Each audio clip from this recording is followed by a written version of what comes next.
Becky Meagher, and welcome to Transitions, Body, Mind, Spirit. Transitions. How many transitions do you go through in your life? I like to use the metaphor of triathlons. I've been doing triathlons 11 years, and what you do is you start with a swim. And you swim, and then you get to your transition area, and then you get on your bicycle.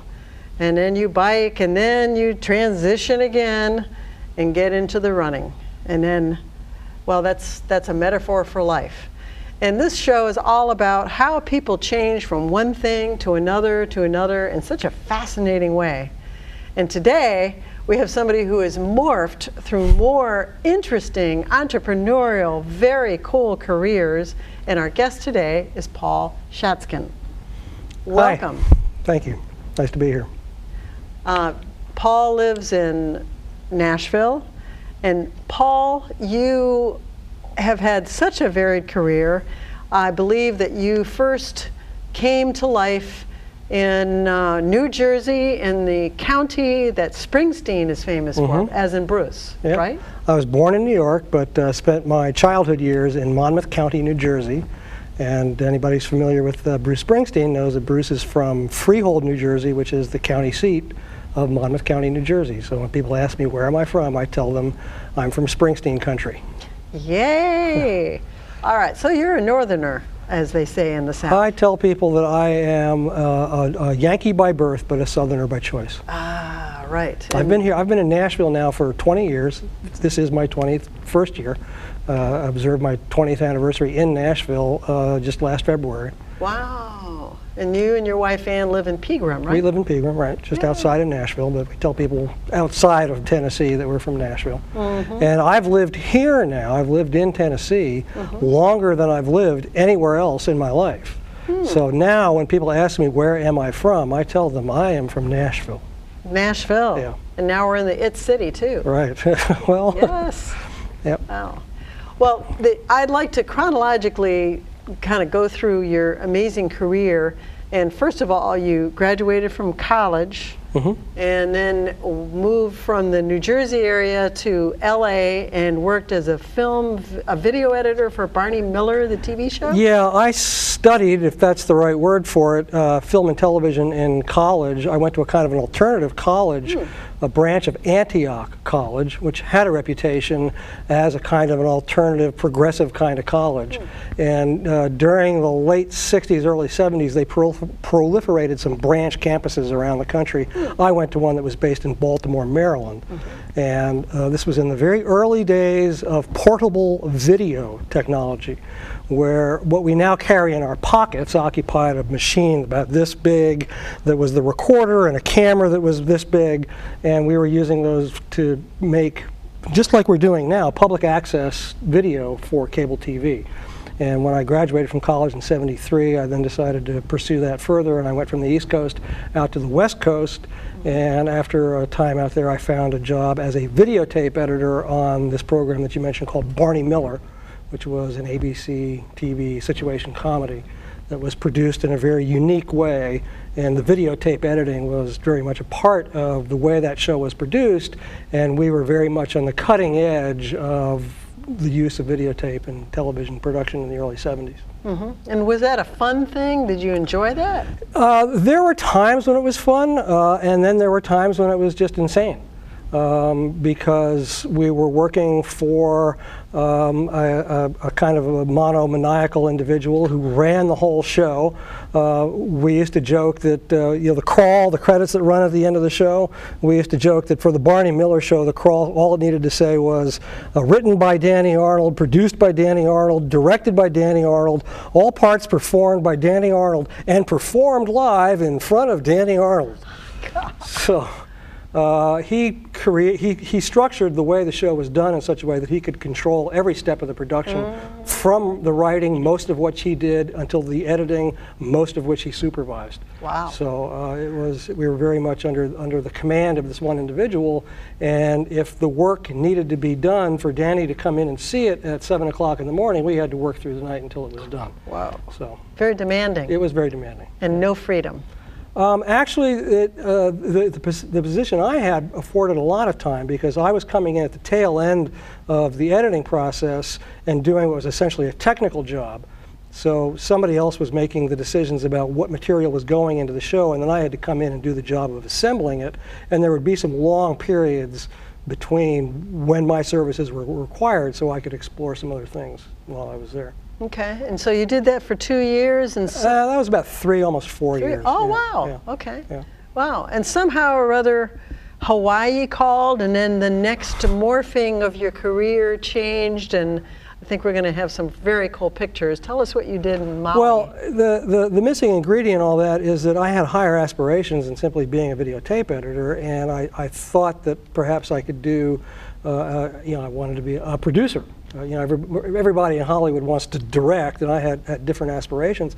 And I had latched on, just before I moved out from the East Coast to the West Coast, I had latched on to the story, this unique story of a 14-year-old boy who in 1921 invented television. 14-year-old boy? He was 14 years old when he got the idea for bouncing electrons back and forth in a vacuum tube, which produced all the video technology that is at our disposal today. And that's a long story, and it goes in and out of my whole path over the course of my adult life. I had aspirations of turning that into what I called the movie for television about the boy who invented it. But we found that there was not much interest, even though it's an inherently dramatic story. And it's a true story. And it's a true story. Yeah, it's a very true story. Wow. And one of the oddly unknown stories, one of the great epic achievements of the 20th century that we remain largely not knowing about. And just to give you an example of the kind of reception that I got, I mentioned Danny Arnold, who I was working for. And Danny was one of these people who was, in fact, a frustrated film director. As is everybody in Hollywood, they all want to direct, and so Danny's aspiration had been to direct, but poor Danny Arnold, he had been consigned to the realm of television situation comedy where he could only make millions of dollars a year producing television shows. So I went into Danny one day after I'd latched onto the story and we were trying to develop the material, and I said, Danny, I found this amazing story about this 14-year-old boy who invented television. And Danny Arnold chomped on his cigar and said, I'd like to strangle this son of a bitch. So that was the kind of reception we got to that story. And when it became evident that I wasn't going anywhere with that particular vehicle, I felt like my time in Hollywood was kind of running its course. And I tell people I only had enough ambition at that point to become a professional snorkeler. Oh, wow. And I remember one day in particular, I had been to Hawaii for the first time, I think, in '79. And I had a hot tub in my backyard, and I had these little plastic fish in this hot tub. And I just remembered thinking, I need to see more fish. And in the spring of 1980, my then future ex-wife and I went to Maui for a 3-week vacation, and I was there for 14 years. Wow, 14 years in Hawaii. And that's when you developed a charter boat business? Yeah, again, it comes back to this idea of I had only enough ambition left to become a professional snorkeler. And the way one did that was buy a boat and take people snorkeling. And that's exactly what I did. I found an existing business, I acquired the business, and then built that business from 1 boat to 2 boats, and I grew and ran that business from 1980 until 1988. It sounds ideal. Was it wonderful and great? Well, except for the parts where people get seasick and you have to clean up after them, except for the parts where the business slows down because the weather closes in. There were times when it was just absolutely sublime. I can remember several occasions when I would get the boat out of the harbor and there'd be a nice moderate breeze coming on shore, and I'd set the sails and I'd sit back and I'd wonder, what else do I have to do? Wow. So, was it a moneymaker for you? It was a moneymaker in the end. It sustained itself during the time that I was running it. There was a kind of a real estate proposition where I had acquired some property that I was running the business out of, and as the economy of Maui grew in the 1980s, when we got there in 1980, the side of Maui that lived on was called West Maui, the Lahaina side. There was 1 traffic light on that whole side of the island. It was still largely undeveloped. And when I left 12, 13 years later, there was one traffic light for every year we'd been there. So that was how we measured the amount of development there had been in Maui over that time. And then the slips that I had, the parking spaces for the boats on the front row of the harbor, which is a very small harbor catering to a fairly large tourism population, they became pretty valuable. So it paid off in the form of a speculation at the end. So why did you, after 14 years, decide not to be there anymore? And was there lots of partying and stuff going on in your life? Tell us it about was what that. we like to call a very enabling kind of lifestyle. Enabling? Enabling, yes. Okay. Yeah, it was a resort environment, and when you're living in a resort Drinking, environment, drugs, sex, love, all the above? all the above. It was kind of an extension of the endless adolescence, I suppose. Yeah. And then if you want to talk a little bit about that transition, it was basically in the fall of 1987 that basically the drugs and alcohol wore off. And that was the beginning of my transition out of Maui. We're off, meaning you... I was basically, I was stoned from 1969 until 1987. In Maui, Wowie, right? Yeah, Maui was, it was plentiful. And in 1987, I had a couple of false starts in a 12-step program, and I had the last drink that I've had was on Thanksgiving Day in 1987. So I just celebrated my 26th year. Wow. Sobriety. So that's the essential story. There is, I tell people the drugs and alcohol wore off, and so I decided to give reality another try. But I was only willing to concede to reality to the extent that I was going to play my guitar. So in 1992 and 93, I went back to Los Angeles, and I spent 2 years in vocational music education programs. And I learned all the argumentative and demolished chords and scales on the guitar. I mean, I've studied guitar and music for 2 years, and that's when somebody put the bug in my ear that eventually brought me to Nashville. Wow. So I've covered a lot of territory there. Yeah. So you must have made enough money from your boat slips to not work for 2 years in LA? Yeah, exactly. So the people that bought the business from me were paying me off over a period of time. Oh. So there was a little window of opportunity there. And I had studied guitar a little bit when I lived in Los Angeles in the 70s. And it was just the thing that kind of rose to the surface when other factors were eliminated. That was the thing that seemed to hold my attention. So there were a couple of kind of vocational training programs in music for people that were serious about trying to pursue a career in music, concentrated programs. One was called the Grove School of Music, and I enrolled in the Grove School of Music at the beginning of 1992. And unfortunately, the Grove School of Music went out of business while I was there. They had fallen on difficult financial times. And the Grove School was a good place because it was a little more adult-oriented than the other program that was available, which is called the Guitar Institute of Technology. It was part of a place called the Musicians Institute, which is a fairly well-known program of this sort.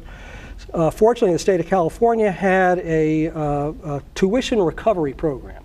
So when the Grove School went out of business, I was able to recover my tuition and enroll in the Musicians Institute. How nice. So I then spent 6 months at this other program called the Guitar Institute of Technology. My mother always thought that I was going to go to MIT. So you can imagine her disappointment when she found out I was going to the GIT.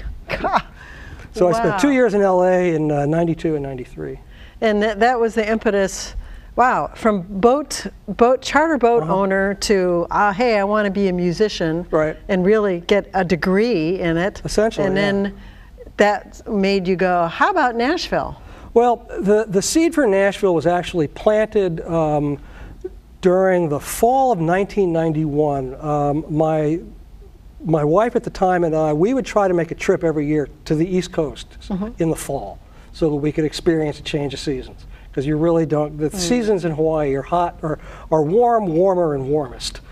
So we would come east every year, and in the fall of 1991, we found ourselves in the Atlanta area. And we actually had tickets. We got tickets for the very first World Series game ever played south of the Mason-Dixon line, which was Game 3 of the 1991 World Series between the Atlanta Braves and the Minnesota Twins. And there's a long story about why I was a Braves fan, which is essentially because that was the only live television we got in Hawaii in the 1980s. Wow. Turner Broadcasting was the only live television we got. The rest was all on tape delay.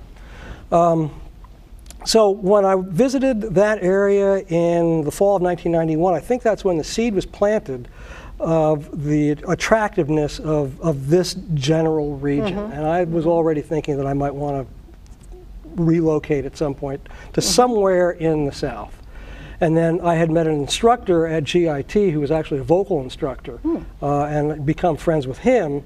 And sometime, I think in the late summer, early fall of 1993, he just said he was going to Nashville. And kind of like the light went on, I thought, oh, Nashville, I could go to Nashville. Keep in mind, this is the early 90s. We're still in the height of the class of '99 school of country music during what Steve Earle has referred to as the credibility scare. And country music, I was listening to some country music. And I liked that it was all seemingly acoustic guitar based, which was pretty much my orientation. So it made sense to come to Nashville. And I got to visit between the Christmas and New Year's of 1993. My mother actually got remarried. She was 73. I think her husband then was 83. Wow. They were getting married in Washington, D.C., so I flew back for that wedding and took some time off on the way back and flew into Nashville and spent 3 or 4 days here between Christmas and New Year's. Not the ideal time to visit Nashville. It was kind of a rainy, sleety kind of time here.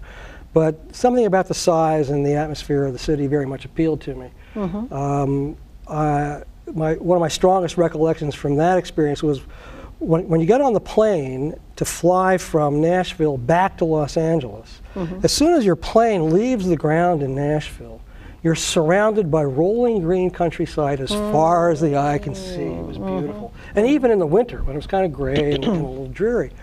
And then you start flying west, and you get about an hour outside of Los Angeles, and everything starts turning brown. Right. And so that was one of the deciding moments for me. So you moved to Nashville, and were you working as a musician? I mean, what did you do? I wasn't really working. I was playing music. Working as a musician in Nashville is a steep climb. Yeah. Yes. I do think there may have been some occasions when I actually got some money for playing. Yeah. But what I discovered when I came to Nashville was the vast pool of untapped talent, unrecognized talent that subsists just beneath the thin crust of the mainstream music industry. Right, right. That was the revelation for me. The people that go to the Kerrville Music Festival. Kerrville became, the people who don't have the big record deal. The people who populate the songwriter nights all over town. That's what I did when I came to town. Was I went to songwriter nights all over town. So that was one factor that very much motivated when I got here. The other thing that was pertinent at the time was that the internet, as we now know it, was bubbling into public consciousness. And I knew of it because I had been online one way or another since 1979. Wow. I got my first computer and got online in 1979. So you always had a technical bent. Yeah. I remember very much the first time I sat down at a word processor. And I typed out a sentence on a word processor, and then I hit what on a typewriter was the backspace key, and you hit the backspace key on a word processor, and the whole line just vanishes from the screen.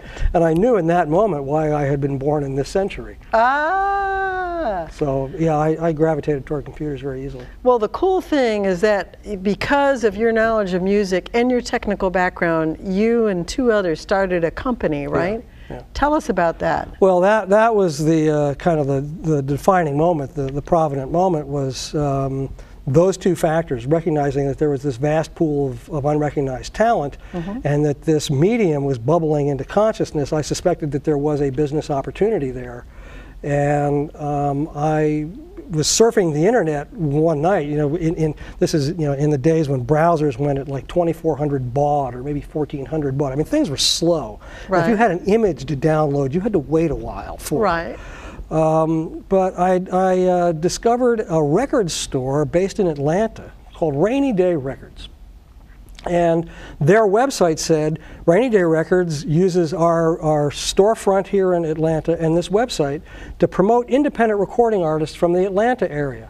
And that's when the light bulb went on. I thought, my You God, could do that. if it makes sense to do something like that out of Atlanta, it makes a world of sense to do it out of Nashville. Absolutely. So a couple of nights later, I was at the song circle that you and I have Mike populated, Williams. Mike Williams' house, literally 2 or 3 nights later, and I started asking people, what would you think if I tried to sell some of your CDs on the internet?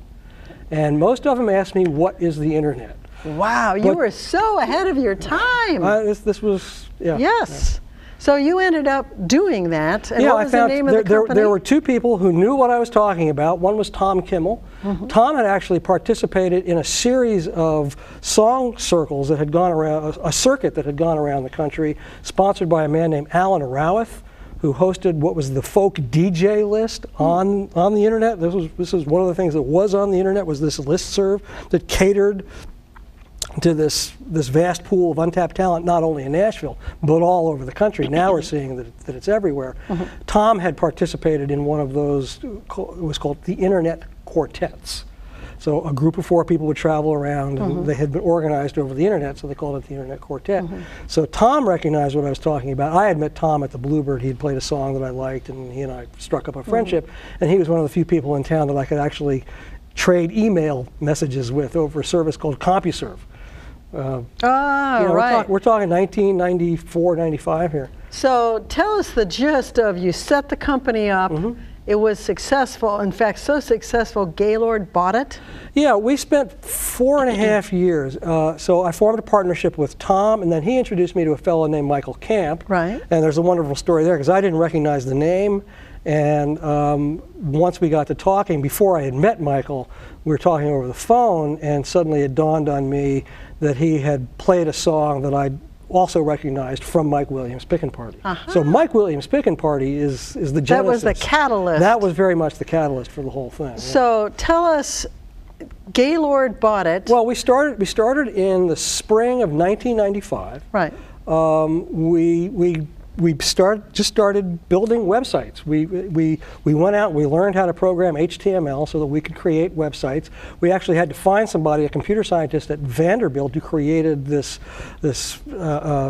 prototype e-commerce system for us, so that we could actually sell CDs and ship them from the internet. So, and I'm pretty sure, you'll have to let me get this point in, that I'm pretty sure, nobody has challenged me on this yet, that when we started selling CDs over the internet in 1995, in June of 1995, this was the first time music from Nashville had been sold over the internet. So this was Nashville's first internet music business. Well, because we still have so much of your life to go through here. So basically, you sold it, and can we say that you guys became millionaires because of it? You can, yes. Yes, now that. Yeah, we built the business for 4.5 years, right through the whole internet bubble period, which I like to refer to as the period when the concept of burn rate replaced the concept of cash flow as a viable business model, thus rendering the period of beautiful nonsense. And Gaylord Entertainment came down and they offered us 7 figures for the business. And we said, okay. That is wonderful. Yeah. So I went to work for Gaylord for a year, and that's how long it took him to kill the business. So it ended. Yeah. It was called Music. It was Songs. Songs.com? .com, right. Okay. Yeah. All right. So there you are again with a nice chunk of cash, like you did in Hawaii, and a chunk of cash. And then, okay, so what have you been doing? Yeah, well, we have 3 minutes to go through where. We have 3 minutes? Yes. We've been talking for 24 minutes? Yes. God. I told you. Well, that story I was telling you about the boy who invented television, a publisher came to me and offered me a publishing deal for that book. Okay, So I went into the author. period. I spent the aughts as a biographer of obscure 20th century scientists. That book was published in 2002. Then I was going to do a sequel, which is about a man named Thomas Townsend Brown. That turned into a rabbit hole that sucked 6 years out of my life before I finally came to the conclusion that I was writing the biography of a man whose story cannot be told. Whoa! So that the first draft is available. It touches on all the mysteries of the 20th century, UFOs and the national security state, and all manner of unresolvable mysteries. So I wrote a 572-page first draft, and your job now, Becky, is to ask me. So Paul, what's that book about? What's that book about? It's about 572 pages. So, wow. So I put that aside. It's been several years now since I put that aside, and then owing largely to an event that happened last year, I've been doing photography for the last year and a half. So now your hat is photographer. Yeah. Okay. Yeah. And tell us a little bit about how, didn't you just have something at a gallery? Yeah, I've had my first gallery show Yes. at a gallery in the Arcade. It's only open on Saturday afternoons from 1 to 4. It's called the O Gallery. It's on the top floor of the Arcade. Okay, in Nashville, Tennessee. In Nashville, Tennessee, Okay. the Arcade between 4th and 5th Avenue, between Union and Dedrick Streets. And it's open during the art crawl, the first Saturday of every month. The next one, I think, is June 6th or 7th. Yeah. And what I've been doing is I have this almost inexplicable attraction to medieval ruins. Medieval ruins. There tends to be a shortage of those here in Middle Tennessee, so I have to go to Europe for those. So you go to Europe and take pictures? I went last spring. I spent 2.5 weeks in England and Scotland wandering around medieval ruins, photographing them. And then when I came back, I got this inspiration to massage the photos digitally after the effect. So I have these photographs of these medieval ruins cast against starscapes from the Hubble telescope. They're called portals of stone. Portals of stone. So that's what you're doing today. That's what I'm mostly doing today. You can find on the World Wide Web now at Portals of Stone. Portals of Stone on the World Wide Web, folks. Yeah. portalsofstone.com. And then is there something next after that that we may know about? I haven't found that yet. Okay, well, it's to me this amazing journey that you've put yourself through, and being an entrepreneur, being imaginative, you couldn't really plan it that way. I mean, it just kind of like... Yeah, but it sounds pretty coherent when you condense it all into 24 minutes, doesn't it? It does, but it's very inspirational, and I think if anyone goes, gee, I'd like to do this, or I'd like to go to Maui, or you just did it. Well, you just did it. I knew early on that I was never going to have a conventional kind of existence. You knew that? Yeah, that much I knew. Yes. I knew that I was not looking forward to the prospect of going to work every day in a necktie. Yes. I think my primary purpose in life was probably to never have to wear a necktie. Never have to. Okay. And well, here we Paul, are. Are we done? I'm sorry. Thank you very much, Paul. It's been a pleasure talking with you. And real inspiration. Thank you. And we have some photos too of some of your adventures, what we're going to tie in. Thank you. This is Becky Meagher for Transitions, Body, Mind, Spirit.